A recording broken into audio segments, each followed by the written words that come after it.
दिल गवाही देते हैं ना जब तारिक सुबहानी को देखते हैं, तो इसको वैसे ही वोट देने को दिल करता है।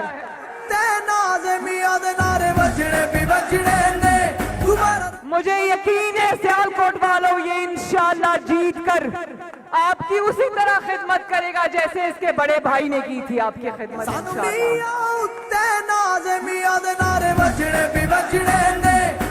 और सियालकोट वालों, डस्का वालों, यहाँ पर नौशीन इफ्तिखार मौजूद है। सबसे पहले मैंने हर जगह एक नारा सुना जो आप लोग बहुत जोरों शोर से लगाते हो, वो नवाज शरीफ का पढ़ाया हुआ सबक है जिस पर आज पूरे पाकिस्तान ने लब्बैक कह दिया है। वो है वोट को इज्जत दो।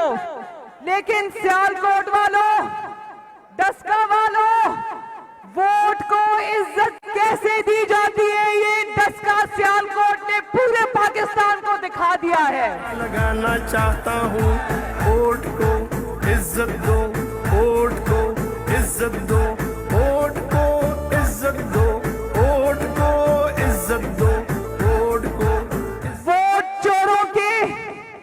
वोट चोरों के हलक से किस तरह अपना वोट और अपनी सीटें निकलवाई जाती है, सियालकोट के बहादुर और गयूर अवाम आपने पूरे पाकिस्तान को बता दिया है। मैं आजाद कश्मीर गई, वहां भी मैंने डस्का और सियालकोट को जगह जगह याद किया, जगह जगह आपकी बहादुरी को खराजे तहसीन पेश किया। और मैंने कश्मीर के अवाम को बताया कि सियालकोट और डस्का ने पाकिस्तान के अवाम को और कश्मीर के अवाम को बता दिया है कि बक्सा चोरों से अपनी सीट कैसे छीनी जाती है। मैं चाहता हूँ वोट को इज्जत दो, वोट को इज्जत दो, वोट को इज्जत दो, वोट। और देखो, बड़ी मेहरबानी मेरे बच्चों, मेरे भाइयों, बहुत मेहरबानी, बहुत शुक्रिया। सियालकोट वालों, ये जो सिलेक्टेड है ना, ये मुस्लिम लीग नून की नकल में भागा भागा कश्मीर गया। इसके हाथ पांव भूल गए कि मुस्लिम लीग नून का एक से एक बड़ा जलसा अल्हम्दुलिल्लाह हो रहा है। पहले कश्मीर गया, करोड़ों रुपया खर्च करके गया और उल्टे पांव भागा वहां से। करोड़ों रुपया खर्च कर दिया, लेकिन जलसा नहीं, जलसी भी नहीं कर सका। और वहां जाकर भी, सियालकोट वालों, वहां जाकर भी तुम 3 साल हुकूमत करने के बाद आजाद कश्मीर को जाके बताते कि 3 साल में यहां क्या कारनामे करके आए हो, क्या तबाही मचा कर आए हो, जो आप आजाद कश्मीर से वोट मांगने जा रहे हो। वहां पर जाकर भी तकरीर का शुरू भी नवाज शरीफ, तकरीर का दरमियान भी नवाज शरीफ, तकरीर का आखिर भी नवाज शरीफ।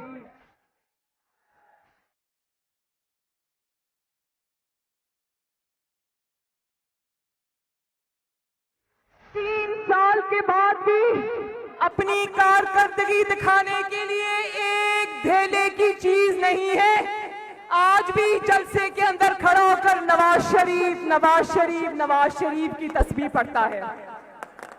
तो आ जाओ सियालकोट वालों, इसको चैलेंज दो कि अगर नवाज शरीफ खेलना है ना मेरे नौजवानों, तो आओ मिलकर नवाज शरीफ खेलते हैं।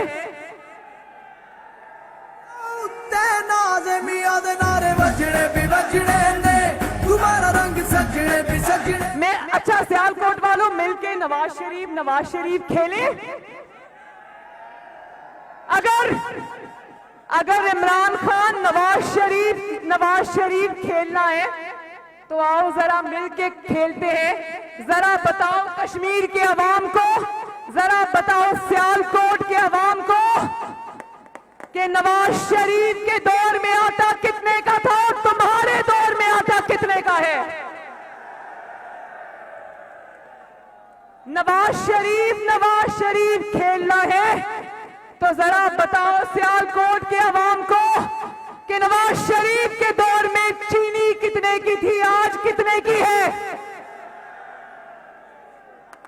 और अगर नवाज शरीफ खेलना है तो फिर बताओ सियालकोट के अवाम को कि नवाज शरीफ के दौर में पेट्रोल कितने का था और आज पेट्रोल कितने का है। जरा खेलो नवाज शरीफ सियालकोट के अवाम के साथ और बताओ सियालकोट के अवाम को, सियालकोट के अवाम आज बताओ नवाज शरीफ के दौर में बिजली और गैस के बिल कितने आते थे, इस नालायक और नाअहल के दौर में बिजली के बिल कितने आते हैं।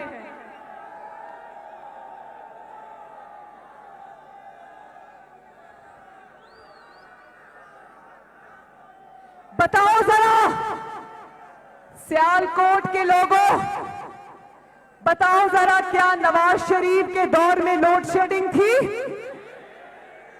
नवाज शरीफ के दौर में 22 घंटे से लोड शेडिंग 0 पे आ गई, कितने पे।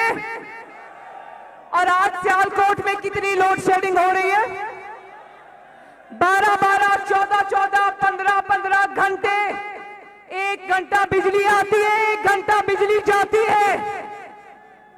बताओ जरा लोगों को कि नवाज शरीफ ने बिजली बहाल की थी, इसने लोड शेडिंग बहाल कर दी है। नवाज शरीफ ने अमन बहाल किया था, इसने दहशतगर्दी बहाल कर दी है।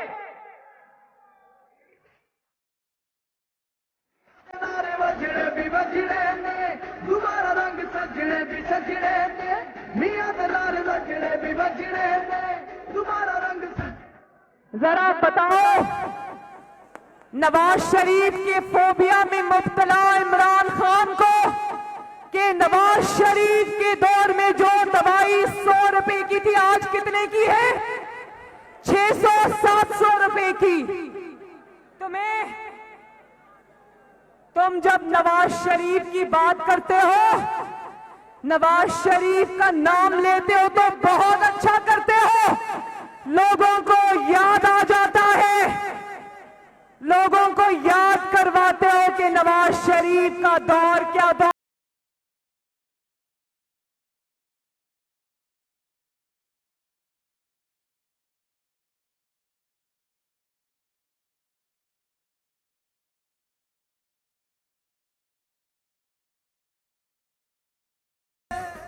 तुम नवाज शरीफ का जब नाम लेते हो तो लोगों को याद आ जाता है कि नवाज शरीफ के दौर में मजदूर भी अपने बच्चों का पेट भरकर आराम से सुकून की नींद सोता था या नहीं।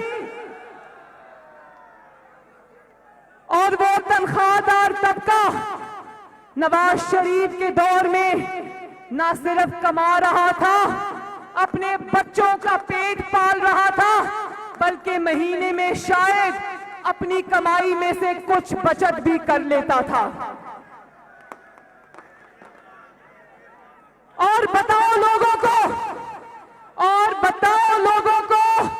कि तुमने अपनी और अपनी वुज़रा की तनख्वाह में तो तुमने कई लाख रुपए का इजाफा किया, लेकिन अवाम को कहते हो कि 20,000 में अपना बजट बनाओ। बताओ सियालकोट वालों, 20,000 में बजट बनता है? 20,000 में बजट तो क्या, मुझे एक वो घर जिसमें 8 से 10 अफराद हैं, मुझे उनकी 2 वक्त की रोटी पूरी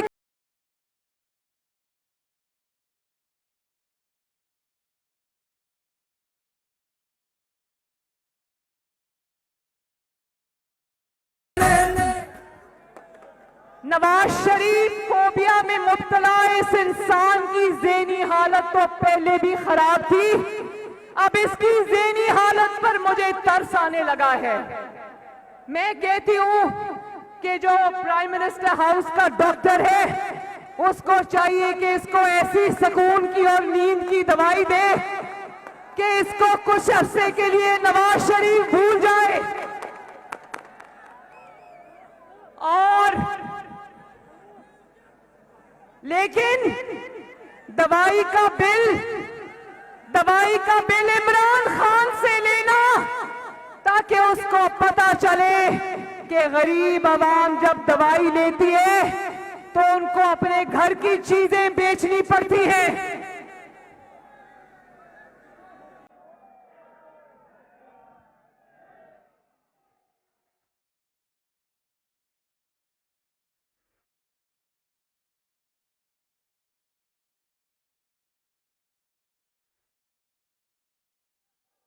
और सियालकोट वालों जानते हो कि अफगान मुशीर ने नवाज शरीफ से लंदन में मुलाकात क्या कर ली? इनकी सांसें फूली हुई हैं, ये बैठे खौफ से कांप रहे हैं। तो मैं एक बात बता दूं कि दुनिया दो ही ताकतों से बात करती है, खसूसन पाकिस्तान में, एक अस्करी ताकत से, और आप जानते हो अस्करी ताकत किसके पास है, और दूसरी अवामी ताकत से। और आप जानते हो कि पाकिस्तान के अंदर अगर आज अल्लाह ताला के फजलो करम से अवामी ताकत किसी के पास है, अवामी ताकत किसी के पीछे खड़ी है, तो वो है मोहम्मद नवाज शरीफ।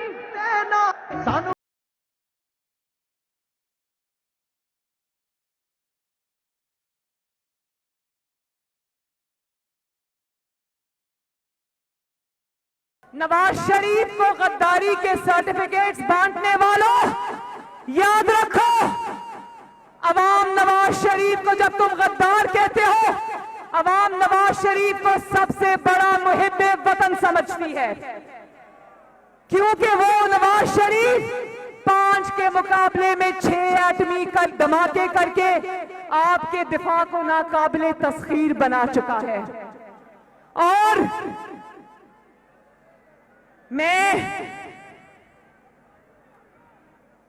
मुझे ये बताओ कि जिस शख्स का गुजारा एटीएम्स पे होता हो, जरा सियालकोट के अवाम को ये बता दो कि सियालकोट की अवाम कौन सी एटीएम से अपने आटे, गैस, बिजली, चीनी के बिल दे? सियालकोट के अवाम के पास कौन सी एटीएम्स है कि वो अपने बच्चों की फीसें दे सके? सियालकोट के अवाम, तुम्हारे पास तो एटीएम्स हैं ना जो तुम्हारे खर्चे उठाती हैं। कश्मीर में भी तुमने इस्लामाबाद से एटीएम लाकर कश्मीरियों के सर पे बिठा दी। वो और बात है कि कश्मीरियों ने तुम्हारी एटीएम्स के बावजूद अंडे और टमाटरों से तुम्हारा इस्तकबाल किया, तुम्हारे जलसों में जाने से इनकार कर दिया, और फिर कश्मीर में अपनी जलसियों की कवरेज के लिए तुम्हें प्राइवेट मीडिया को बैन करना पड़ा, और सिर्फ सरकारी मीडिया, जिसको पीटीवी कहते हैं, सिर्फ उसको कवरेज की इजाजत थी। क्यों थी? क्योंकि जलसों में अवाम ने आने से इनकार कर दिया था।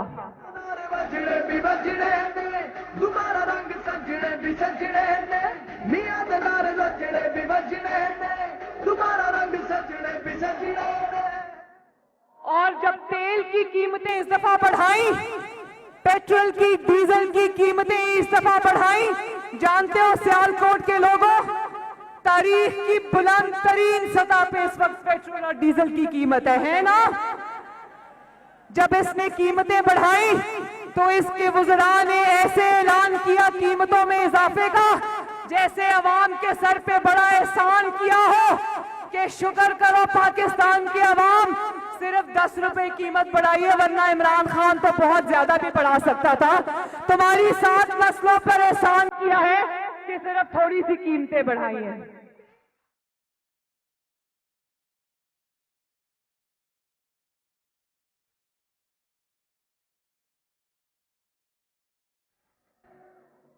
और फिर नवाज शरीफ पर इल्जाम लगाता है कि नवाज शरीफ अंपायर्स को साथ मिला के खेलता है। पूरी दुनिया ने देख लिया कि तुमने अंपायर्स को न सिर्फ साथ मिलाकर खेलने की कोशिश की, बल्कि 3 साल से एक पेज से शेम पेज तक का सफर आज भी क्रीज पर खड़ा है, लेकिन एक रन बनाए बगैर आज भी क्रीज पर खड़ा है, बार बार आउट होता है। अंपायर्स को साथ मिलाकर खेलने के बाद भी आज जब आउट होता है तो मुड़कर अंपायर्स की तरफ देखता है कि वो शायद मुझे बचा लें। तो अब मैं बता दूं सियालकोट वालों, अब अंपायर्स इसको नहीं बचाएंगे। ये ऐसा नालायक शागिर्द है कि इसने अपने अंपायर्स की भी नाक कटवा दी है।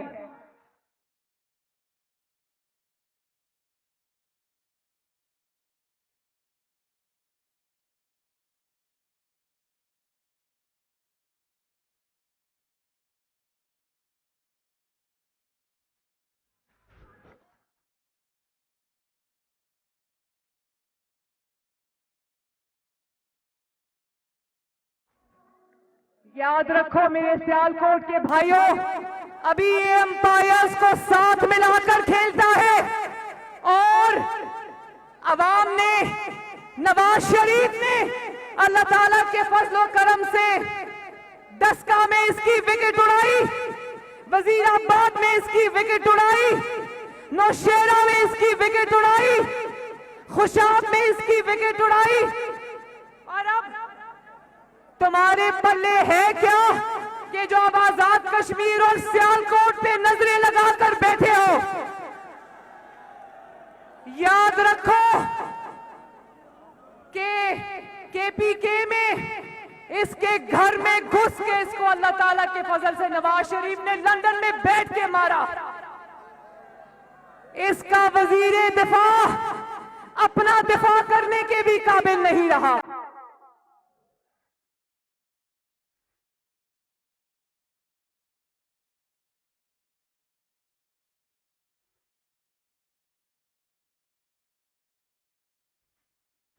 मैं, क्योंकि आजाद कश्मीर के इलेक्शंस में फौज के जवानों की जिम्मेदारी लगी है कि वो आपके वोट की हिफाजत करें, तो मैं अपने फौजी भाइयों से ये कहना चाहती हूं कि जिस तरह आपने सरहदों पर आप पाकिस्तानी कौम की और अपनी मिट्टी की हिफाजत करते हो, इसी तरह आपका मुकद्दस फरीजा है कि आपने वोट के तकद्दुस की हिफाजत करनी है। जो गलतियां आपके बड़े 2018 में अवाम का वोट छीन कर चुके हैं, वो गलतियां मेरे फौजी भाइयों आपने नहीं दोहरानी।